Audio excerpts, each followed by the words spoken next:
Now, before I get into it, a big shout out to the legends at MyConstruct. If you're still managing your jobs, contracts, client comms across text messaging and spreadsheets, there is a better way. MyConstruct is built by Australian builders for Australian builders, and it is the best platform out there as a construction software. Jake and the team are working on some really exciting stuff that we've got to have a sneak peek at, but go and check them out. It is myconstruct.com. You can get a 30-day trial, and the guys there are absolute legends, and they're taking the Australian building industry by storm. So go and check out their platform. They are very, very cool. And thank you once again, MyConstruct, for being the proud sponsors of this podcast.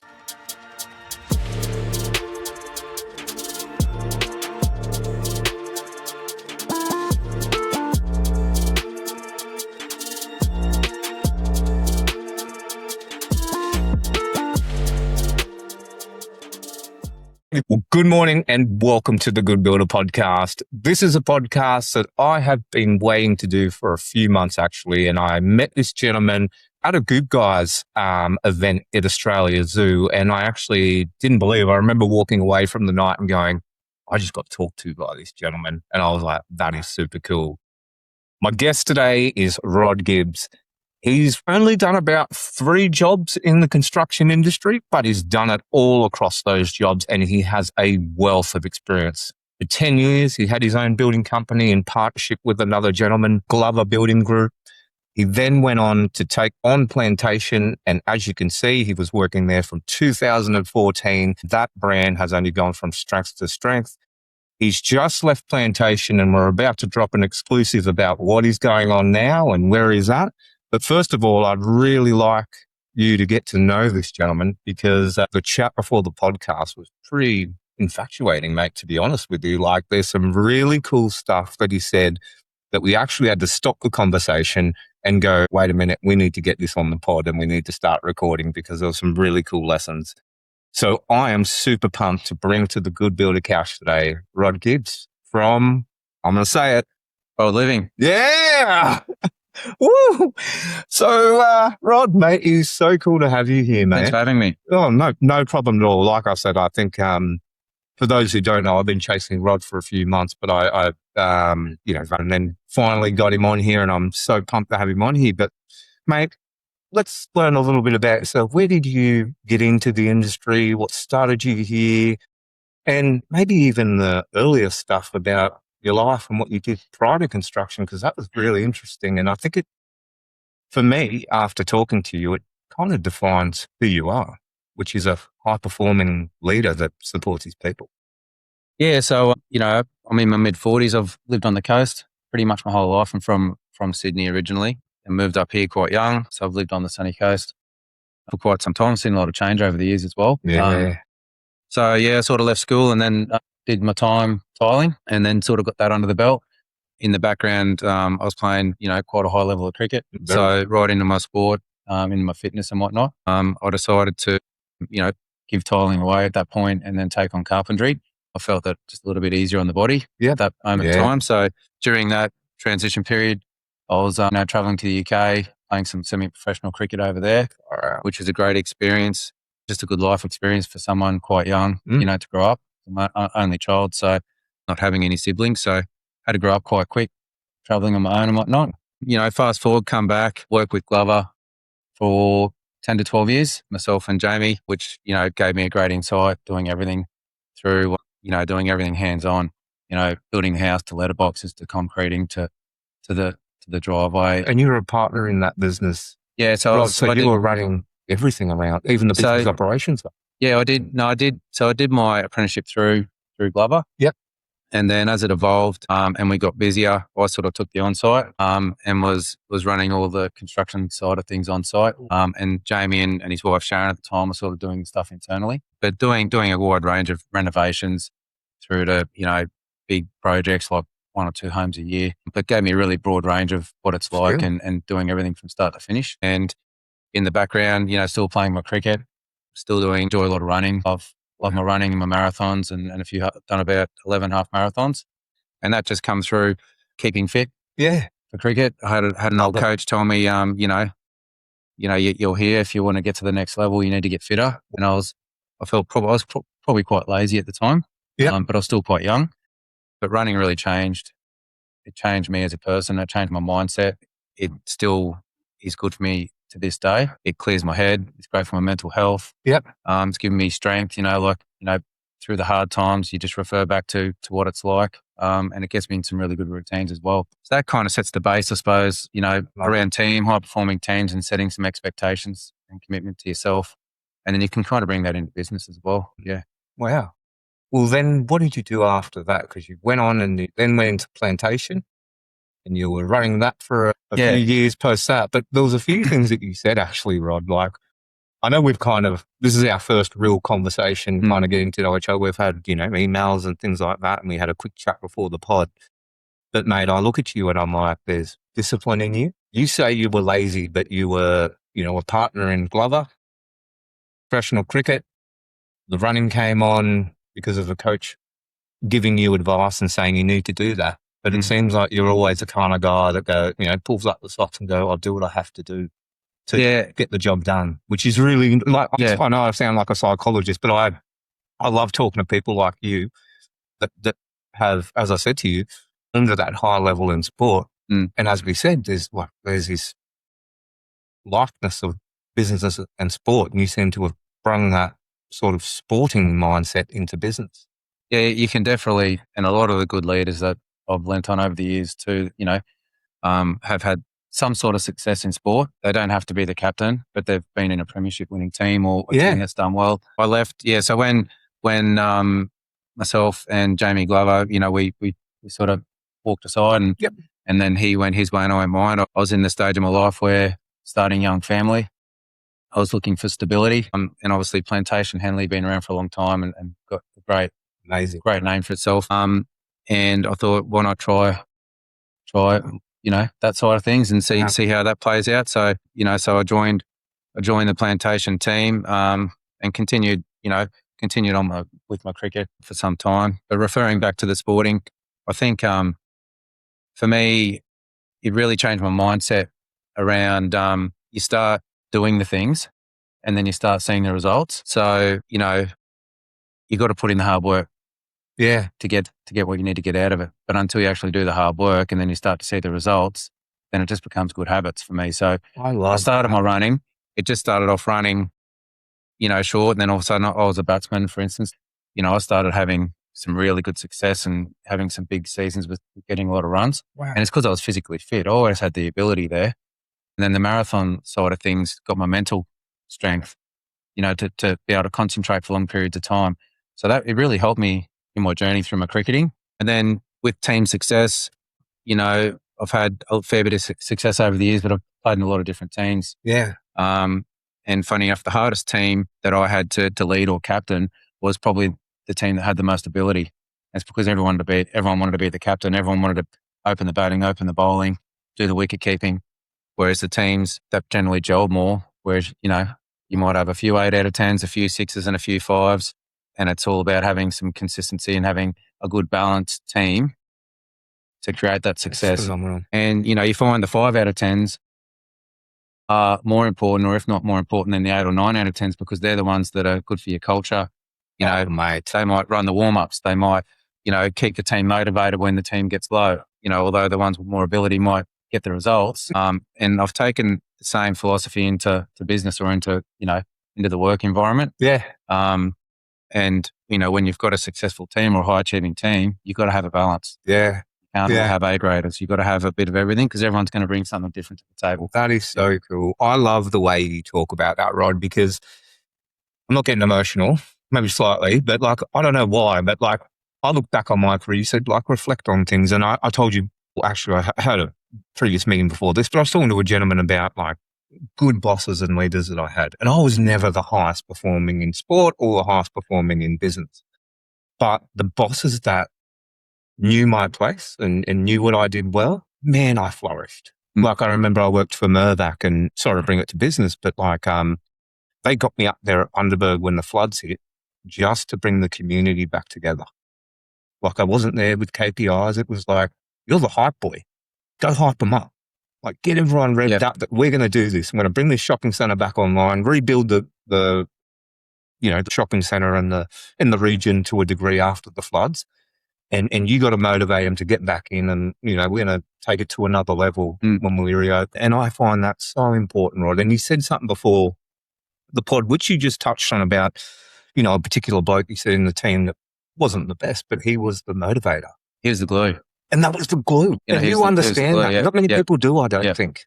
It's so cool, Rod. So I love the way you think about it. And I think if you bring it back into business and you're looking at numbers, or if we refer it to a cricket team and we're looking at who's got the most runs, the most wickets, he never got the most runs of the week, most wickets.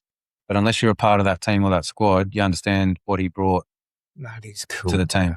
So I think everyone needs the glue, but then everyone's going to bring something different to the team. You identify that in teams. That's what you're good at. That's where you want to get to have a high performing team. Yeah, definitely. Yeah, very cool. Yeah. And that's what you did. Pretty much. That's what we did. Yeah. True. Well, that's what we're trying to do. Yeah. I love it. Yeah. Mate, we talked about you owning or being a partner in Glover. Yeah. Having your name on the contract and the door, basically. What did that teach you about running a business, and what do you still kind of lean on to this day of ownership, I guess? Because talking to you, man, like with the plantation stuff you've done and what you're about to do, seems you do take a lot of responsibility and accountability on, no matter if it's yours or not. I don't know. Yeah, I think probably the one thing that sticks in my mind, whether you're building one house or 600 houses, is, don't accept anything you wouldn't accept yourself. And I think that's something that, when I was working with Jamie, with Glover, we're doing, only a couple of homes a year. Everyone's building to a standard, no matter what you're building or who you're building for. But, you're in control of that at the back end and how you do your quality control. And it's no different now when you're working for a bigger builder or a high volume builder. You just got to have the right processes in place and the right quality checks in place along the way to make sure that you're delivering on what you promised when you're giving the customer the keys. And probably more importantly, what I've learned in the last couple of years, taking on the warranty side of things with Plantation too, is not passing the baton to the next department, setting them up for success as well.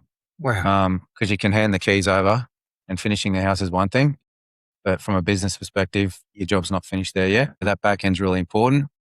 And I look at that like a food or like a restaurant. That's the last taste that they have until they go on and live their life, So, you go to a restaurant, you might go there for 10 years and you have one bad meal, you mightn't go back. It's quite hard to, and it's an ever changing challenge to try and, upkeep those customer expectations to make sure that the last touch point that they have on that journey is a good one. And, you get repeat business that way as well. It's a free way of advertising. Yeah, I can tell you're a good builder. It's going to be so cool. Like probably shouldn't say this, but I'm so pumped that you're going to Bold, mate. Like I really respect the Bold crew. I respect the Plantation crew as well. But to have you in there, I think is going to do the world of wonders for that business. Yeah, it's exciting. Yeah, I think that's wonderful, mate.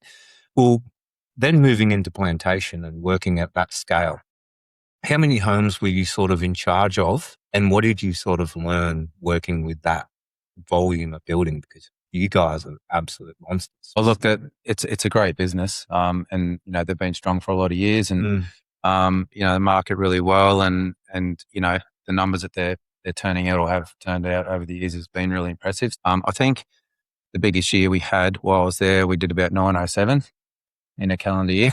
We'd probably averaged somewhere between that 600 or 700, pretty regularly. But I think the biggest change that I saw going from, a small builder to a volume builder was probably the pace. It's fast paced. You're pouring 50, 60 slabs a month. You might be handing 50 or 60 homes over a month. It sounds like a lot, but when you've got the right processes in place, that's just the norm. Just getting your mindset to adjust to that.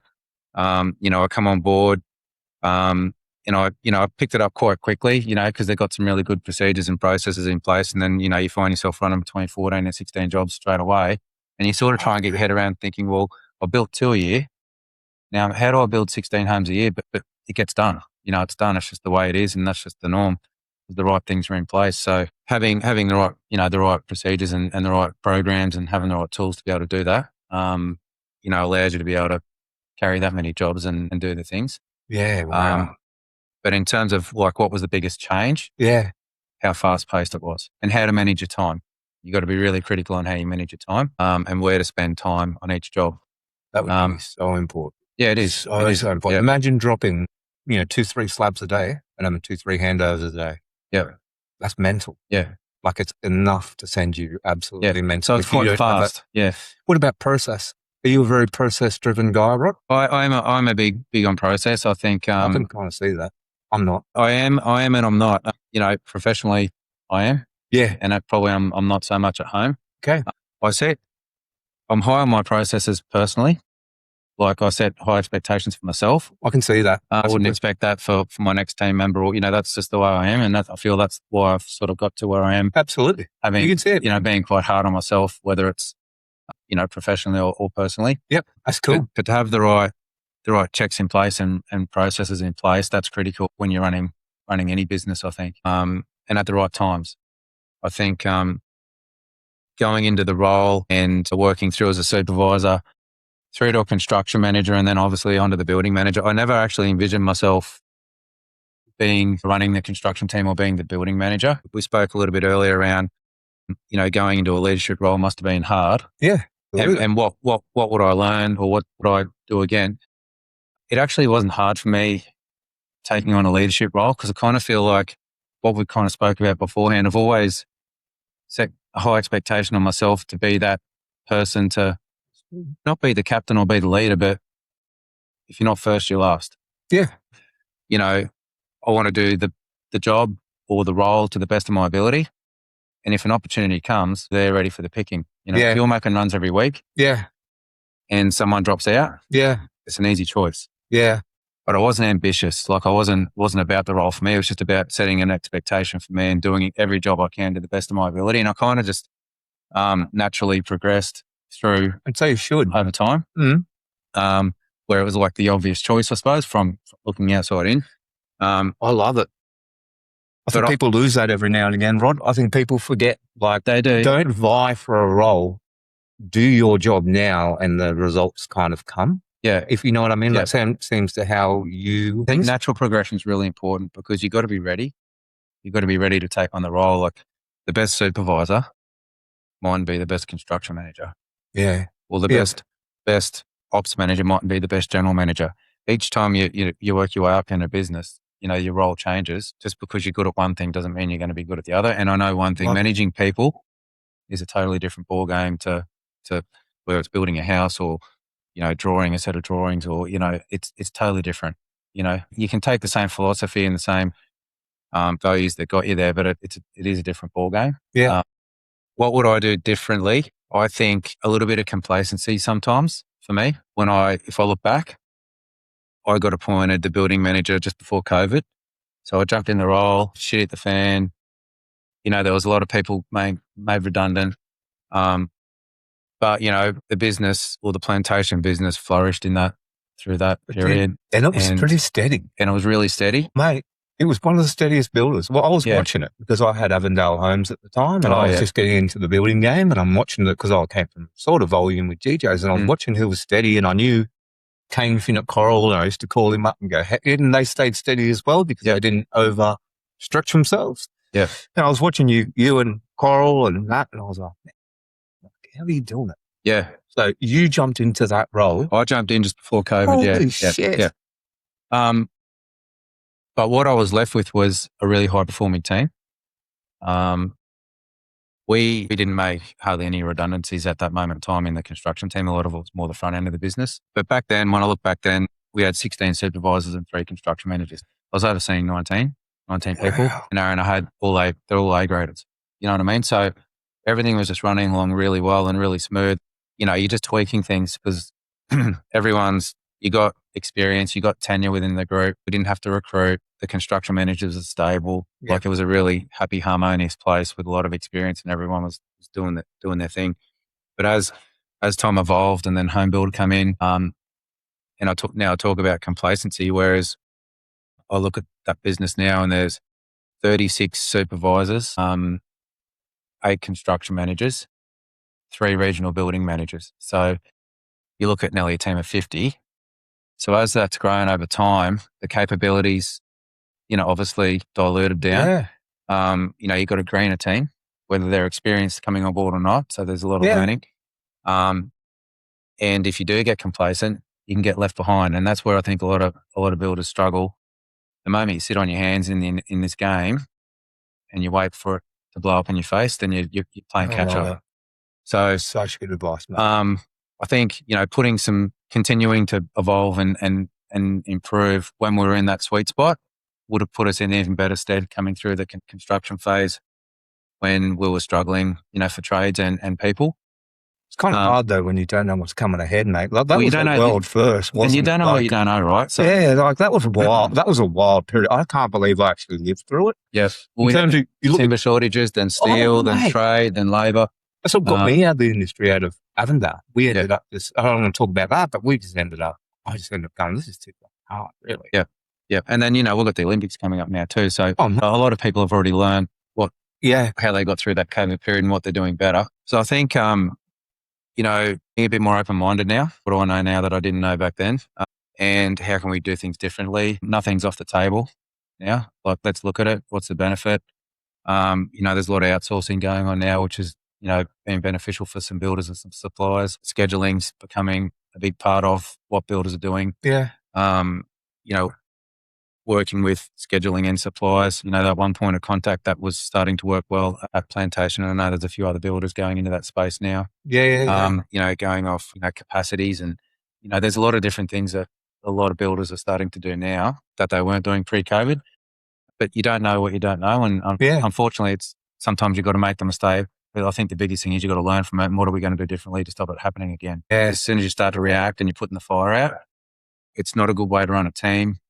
Everyone's in that constant flight or fight mode. And I'm so big on team, and everyone's doing their work when they're their happiest. Yeah. If you haven't got a happy team, they're not going to perform. Yeah. Wow. I think, continuing to innovate, continue to be efficient, and support the team and give them the tools to be able to do their job easier. And then that just flows on, whether it's sales, drafting, coming through the office, proves the customer journey, you build a better product, and then that's how you create a good business, essentially. Yeah. I'm learning that you don't sit on your hands. You're always looking to improve things, even if it's a minute improvement. And I think that's really important. Constantly look at things and show how we can improve them, or look for ways we can improve it in the industries.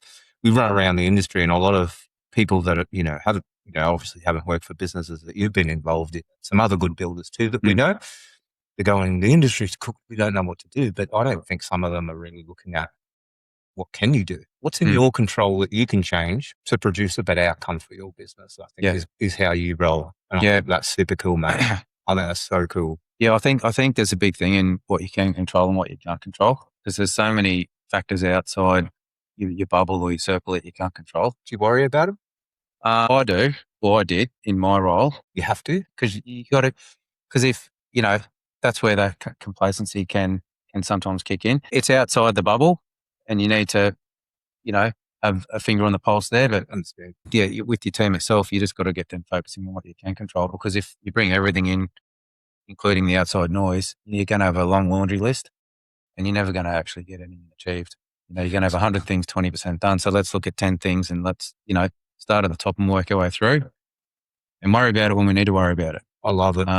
You need to just have your finger on the pulse on the outside things, just in case they become problem, if it's going to affect you down the track. So, but there's lots of contributing factors out there, but people's probably the biggest one at the moment, whether it's trades or employees. Good ones are hard to get, and Southeast Queensland's short on both. Yeah, huge. And you just need to make sure that you're training your people right, and you're wrapping your arms around the ones that you really appreciate. And I think stability is the key for any business to get momentum right now, because turnover is always hard. You bleed money in turnover. You're retraining, then you're getting to know someone again, and that culture doesn't really get a lot of momentum as well. So I think tenure and stability is key right now. This has been one of the coolest. This is the coolest episode. Well, I reckon this is one of the coolest episodes I've ever done. Okay, I'm going to leave this in there. No, I'm not lying, man. The stuff you're saying, I'm like, man, I want to work for you. I could work for you. Like, there's so much in it to be a good leader and how to run a business, mate. We've never had this much information on it and practical stuff. So thanks, bro. Like, it's super cool, man. Like, I just wanted to say that. The other thing I wanted to say, or wanted to ask you, is you've been through it, man. Like, you've hired people, you talk about A players, you talk about the team in a way that we've never talked about it on The Good Builder. So I wasn't getting too emotional, but when you started talking about that, I was always a little runt that would be hyping people up, and you knew you were an important part, but maybe other people didn't see it. What do you separates a good person in your team? What do you look for in your team? Not versus a bad person, but what are the qualities that you look for in a good person then? What should builders look for, when they're hiring? Because I think it's really hard to do, isn't it, right, Blake? Hiring is hard to do. And obviously with the construction industry, it's volatile at the moment. Yeah. And, working for big builders, fortunately and unfortunately, like I look at, the Plantation business, and we were all the construction managers were promoted within, we managed to do that over a point of time. But then as you're getting promotions, you still got to backfill those roles. So, tenure is really important, but I think face-to-face is critical. I'm a really big believer on, what you want to get out of a person. So I'm looking for, it's all the 1%ers for me. You can teach anyone how to build a house. Like, experience is really important, but some of the best supervisors haven't been trade background. They've got a head start if they're a trade background. And supervisors are, mate, sorry to cut you, but they are one of the most important. We found out that from customer perspective, they are probably the most important link in the chain. Yep. So sorry. So what were you doing? So things to that, like they're only as good as what the drawings are, everything that comes before them. But through the customer's eyes, they're the ones that bring it to life. Yep. So it's all eyes on them. Thank you. They've got a very important job. But the technical side of things, that's the stuff that you can teach. But you can't teach someone to give a shit. You can't teach the attitude, the team player, not being selfish. Like, that stuff can be really hard to teach. But I think you know what you're looking for when you're hiring someone. So you can kind of have some really pointed questions around that. And I think having a face-to-face conversation, generally you can get a good understanding of what they're like. Yeah. Are they a family person? Are they in it for themselves? Do they just talk about themselves the whole time? Yeah. Or is it about, what they can bring to the table and why they want to join? Are their values aligned with what we're aligned with? So I think the face-to-face is really important with that. And sometimes I've found there's a good news story there where we hired someone and he got rejected twice coming in for an interview, and he kept ringing up saying, I want an opportunity. And I said to one of the construction managers, I want you to catch up with this guy. So we met him downstairs, and it wasn't a formal interview. It was more relaxed environment, and we gave him a shot, and he's just been promoted to construction manager. So, and you saw that. Well, he wanted it, and that's really important. Like, he was hungry. I think being really open-minded, like I said before, is important as well. Be open to change. Everyone's going to have a different view on things. Not everyone has to do it the same way, but you got to collaborate. When I first started coming into the project game, I sort of grabbed a little bit our Johnny does it a little bit, and you come up with your own way, but you can't just come in thinking the only way. It doesn't change no matter what role you're in. And I kind of take that down to a team now. Like, what's the best way to do it? I would do it this way. How does everyone else think? And you might come up with a totally different way and just take 10 or 15, 20% from everybody else and collaborate and come up with a way when you walk out of the room. But that's how you need to be forward thinking in terms of whether you're a supervisor, manager, or any role, because you don't have all the answers. So I think, bringing some supervisors in that have worked for another builder can be hard to iron out old habits. Yeah. And greener supervisors can be easier to teach. But I think no matter whether they've got experience or not, if they've got a great attitude and they're putting in 110% and they're going to do the 1%ers. Yeah. We spoke about the 5 out of 10s. Yeah. They're the ones that you'll send an email out and they'll say, I'll do it. I'll run around and pick up that delivery. Yeah. I'll do that. Yeah.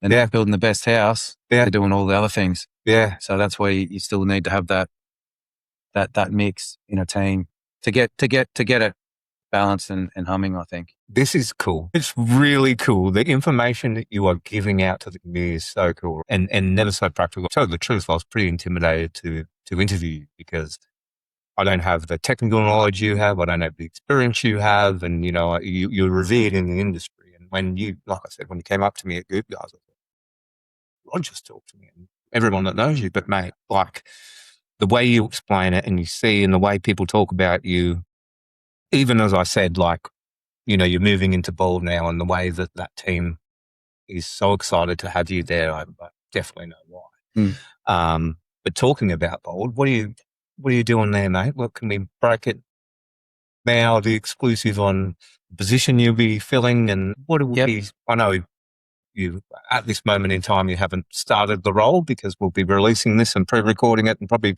releasing it the week that you will be in the role. But what will you be doing there, Rod? Yeah, so I've been appointed for the general manager of construction, which is really exciting. So, so exciting. Yeah, it's really good. So I've took some time out, obviously, and I've had a bit of time off. Good. You know, it's taken its toll. Obviously, where I was working previously at Plantation, I was there for a long time, a lot of travel, a lot of work. So I'm a little bit closer to home.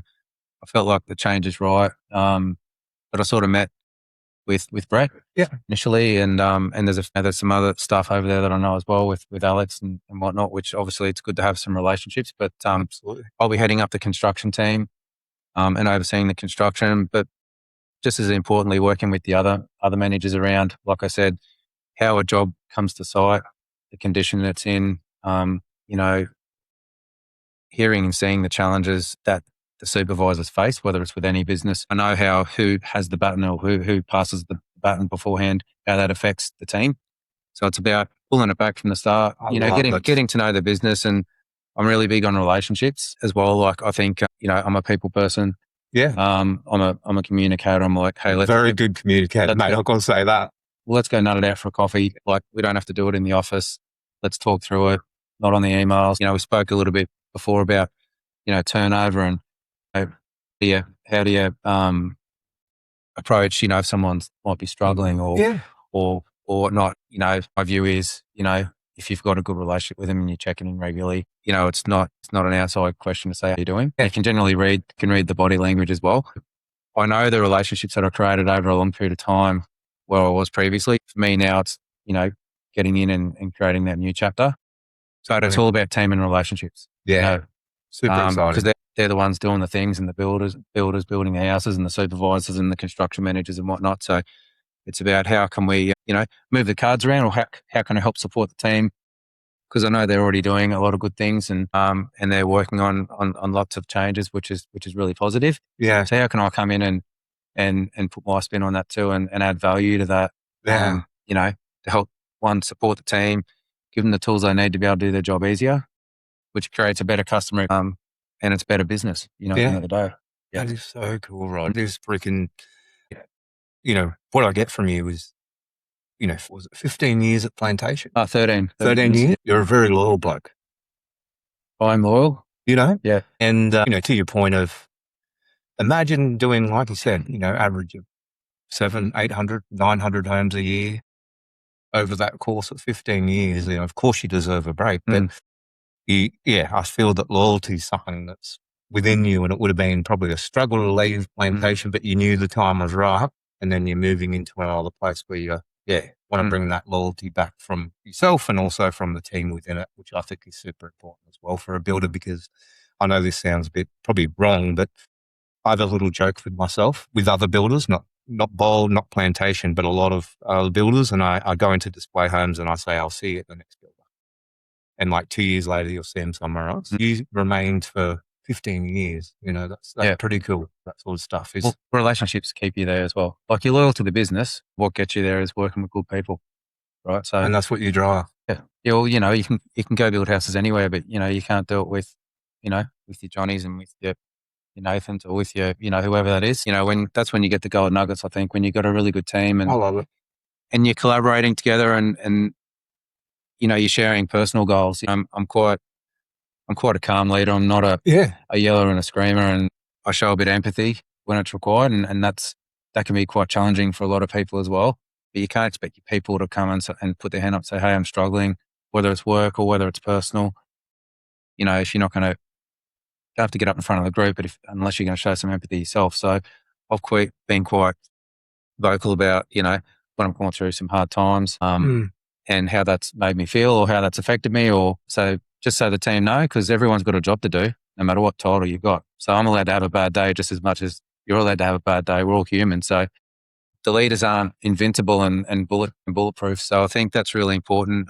That's probably been a hard thing for me to do, and a hard thing for a lot of people that can't do, especially or blokes. Yeah. It's definitely gotten a lot more common in the industry now, and it's a lot more out there. And that's where, the running, and you got to have an out, and whether you're getting it off your chest, whether you're talking, whether you're exercising, or whether you're doing some form of activity to try and help you de-stress. But that's where having relationships within the business. I've got some really close friends where I used to work that I'll continue to keep in contact and catch up outside of work, because you get lifelong friends out of that. Yeah. And that's what the gold nugget is, and that's what makes it hard to leave.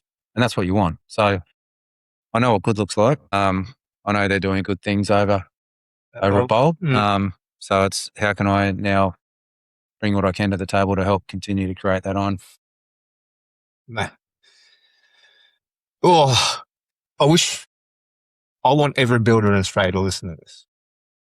And I want them to take note and just look to operate their businesses a bit more like you. I think we look at a lot of things like apprenticeships, for example. Now I'm going off on not really a tangent. It relates to what you're saying, Rod, but like we went through and I had this thing in my head that apprentices aren't paid enough.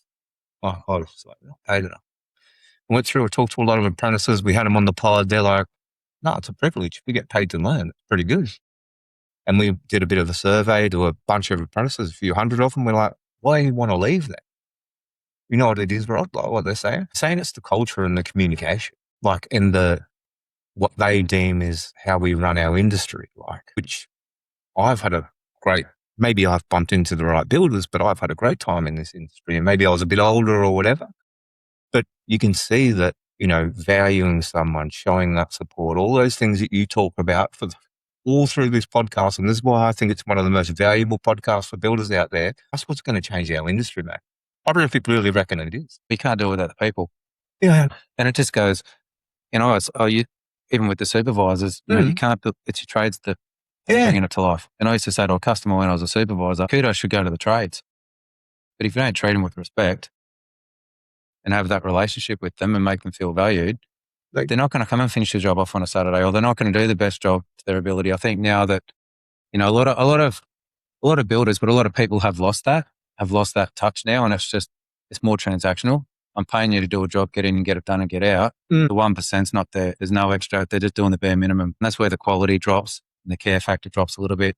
Jobs run slower. They're not getting to your job because they're just getting to someone else's. So I think, how you treat people and making them feel valued and creating those relationships, whether it's with the management team, whether it's with your construction team, whether it's with your drafting team or supervisor team or trades. The same philosophy goes throughout any team, really, or your cricket team. If you're just going to say, get out there and get some runs. Yeah. But if you're going to say, hey, I'll help you work on something after training to help you get it right. You know what I mean? Like, they're 1%ers. But you need people on your team that are going to do the 1%. That's a key. Wow. Yeah. And to drive a good construction team, especially in this environment. At that volume. You need it, mate. Because you can't be everywhere, right? So, and it brings me back to your loyalty thing. I think you're loyal, and I don't think I don't know how to say it right. Maybe I shouldn't make assumptions or anything, but like you breed loyalty in your teams, in a way of being who you are. I think that's super cool. And to your point, I think loyalty in our industry is a bit lacking.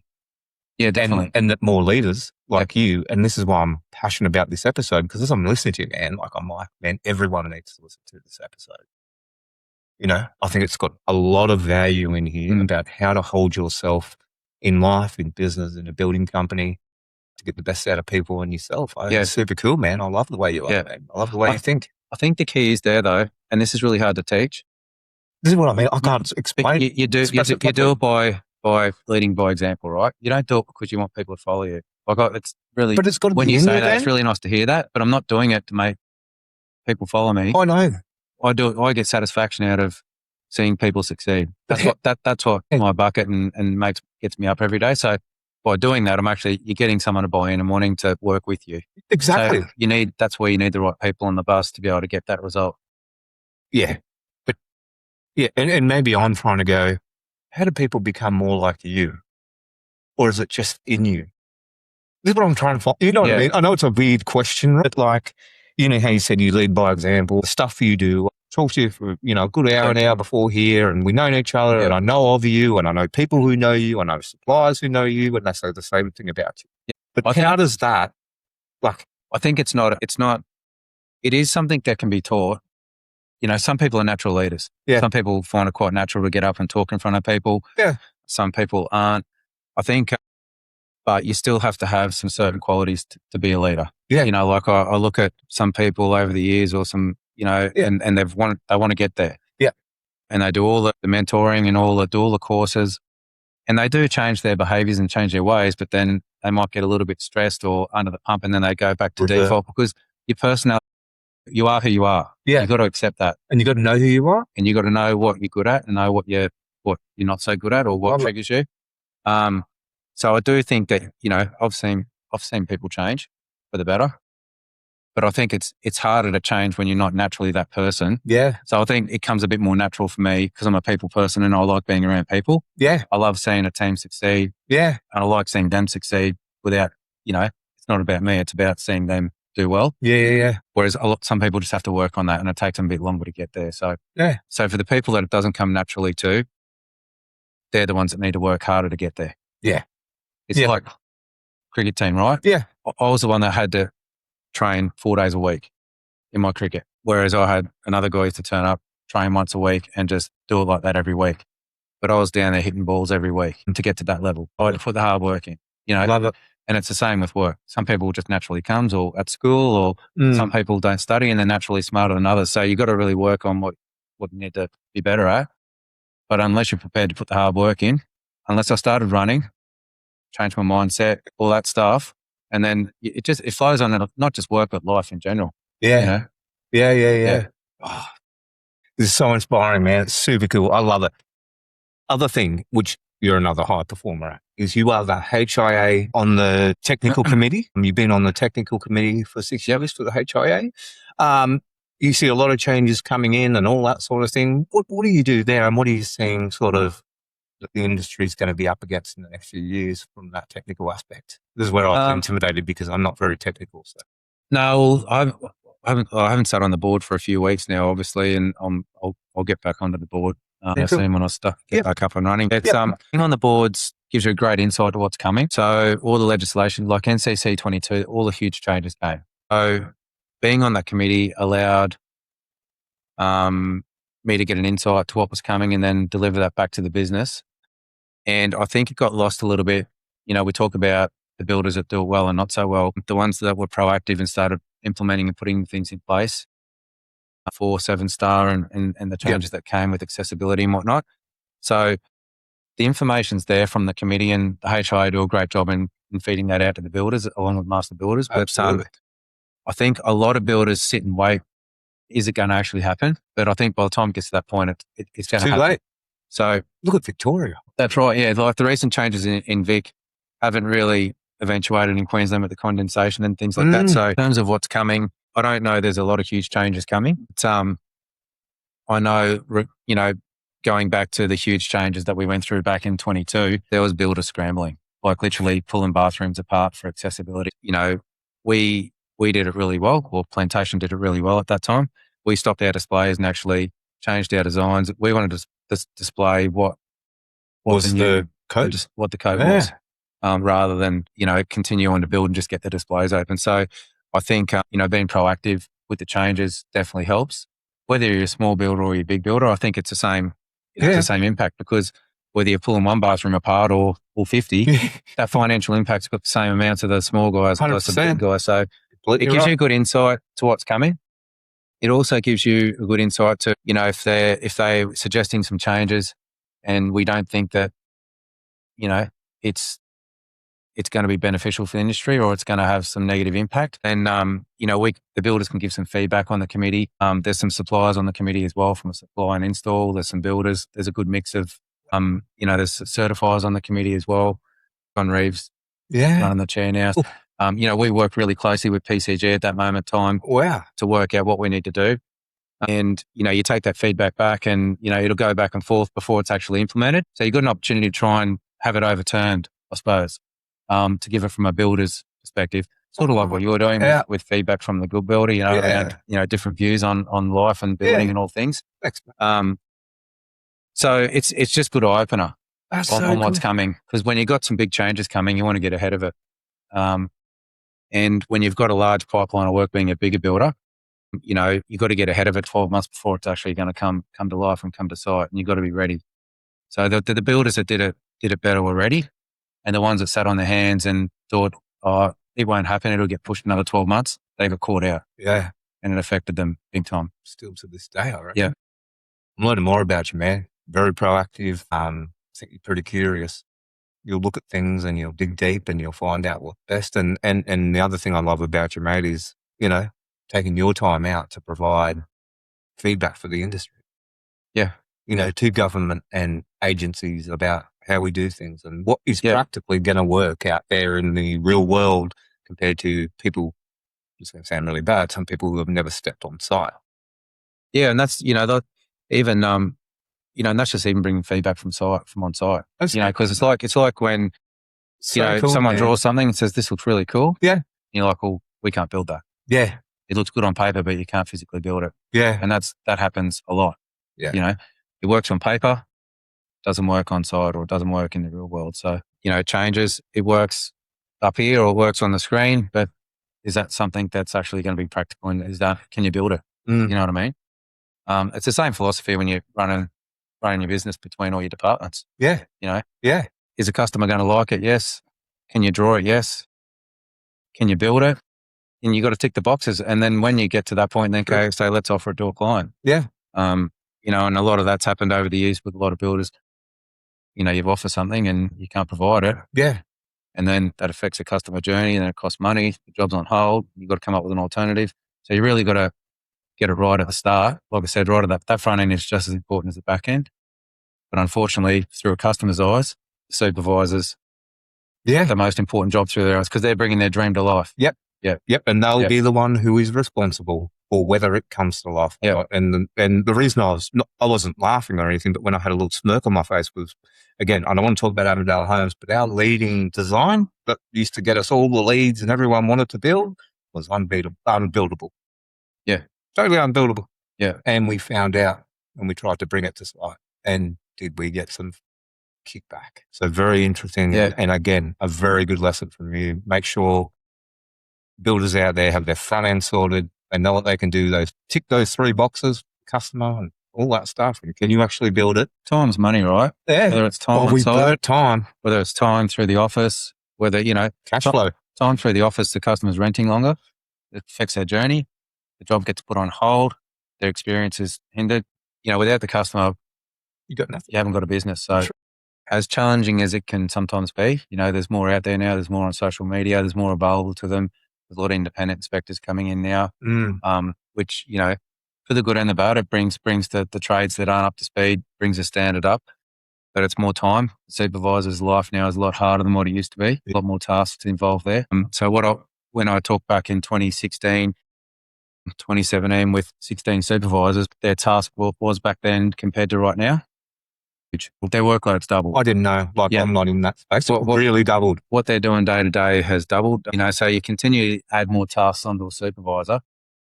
And if you keep them running the same amount of jobs, I think workload is a huge problem. I remember a lot of supervisors moving around and hard to get around the COVID area. Was that the reason? Because workload doubled, all the pressure, were a bit like you and were proactive and they knew what was coming on and they could have a bit of a smooth pipeline of builds. They just left the builder because they were like, I've had enough of this shit. There's just more involved now. There's just so many more moving parts. Designs have evolved. We've got curved facades. We've got, when you look at what we're building now, it's more involved than what we were building back then. The independent side of things has brought an element of time. It's all time on site. There's 4 or 5, inspections where they'll meet the client on site with the inspector. If that's an hour inspection for 5 stages, there's an extra 5 hours just in that job.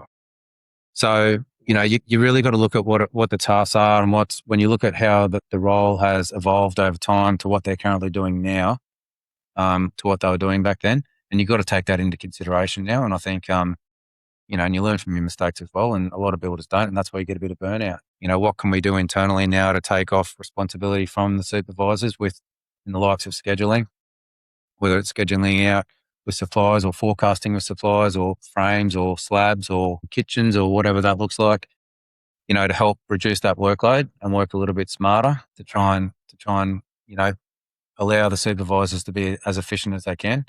because they physically can't be everywhere at once. Yeah. And then they're overworked, and then you start talking about turnover.